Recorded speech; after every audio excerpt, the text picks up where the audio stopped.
बिस्मिल्लाहिर्रहमानिर्रहीम। अस्सलाम वालेकुम। आप देख रहे हैं साहिबान न्यूज़ और मैं हूं आपकी मेज़बान नाइला भट्टी। शामिल करेंगे अहम खबर।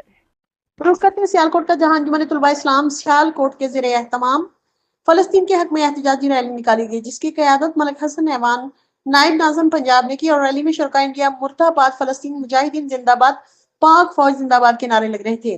रैली में अंजुमन तुलबा इस्लाम के दीगर ओहदेदारान ने भी खुसूसी शिरकत की, जिनमें हाफिज अमार एडवोकेट नामान खोखर, उमर ऐवान मलिक तौसीफ खोखर, हाफिज उमर अब्दुल्ला, शाह जैन, शाह मोमिन राजपूत, सलमान जट, राना जैद और दी गणेश रैली में शिरकत करके रैली को कामयाब बनाया। कायदीन अंजुमन तुलबा इस्लाम ने भी रैली से खिताब किया। देखते रहिए साहिबान न्यूज़ HD नसीम अनवर के साथ। अच्छा जी, मैं एक चीज इंडिया को वाजिया कहना चाहता हूँ कि ये जो उन्होंने बुज़दिलाना हरकत की है, अपने बंदे खुद ही मरवा के और नाम पाकिस्तान के ऊपर लगाया है। हम मुसलमान हैं, हम ये वाली हरकत, इस तरह की हरकत हम नहीं करते, ठीक है। उन्होंने अगर जंग लड़नी है तो सीधी तरह हमसे लड़ें। ये बुज़दिलाना हरकतें करके क्या साबित करना चाहते हैं, ठीक है। तो अगर आपने जंग लड़नी है, इसराइल को भी साथ मिलाएं, आप भी साथ आए, हम मजे से आपके साथ जंग लड़ेंगे। और दूसरे नंबर पे हम पाक फौज के बिल्कुल साथ हैं।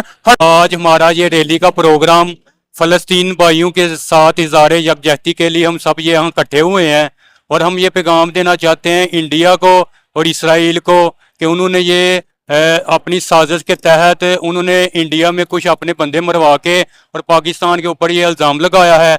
हम इस इल्ज़ाम को मुस्तरद करते हैं और हम ये बताना चाहते हैं कि हम जनाब पाक फौज के शाना बशाना खड़े हैं।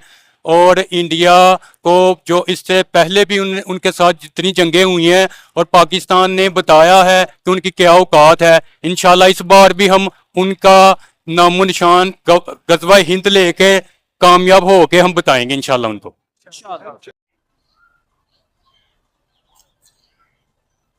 अब तक के लिए इतना ही। मजीद खबरों और अपडेट्स के लिए देखते रहें साहिबान न्यूज़। हमारे चैनल को लाइक करें, सब्सक्राइब करें और शेयर करें। जुड़े रहें हमारे साथ और देखते रहें साहिबान न्यूज़।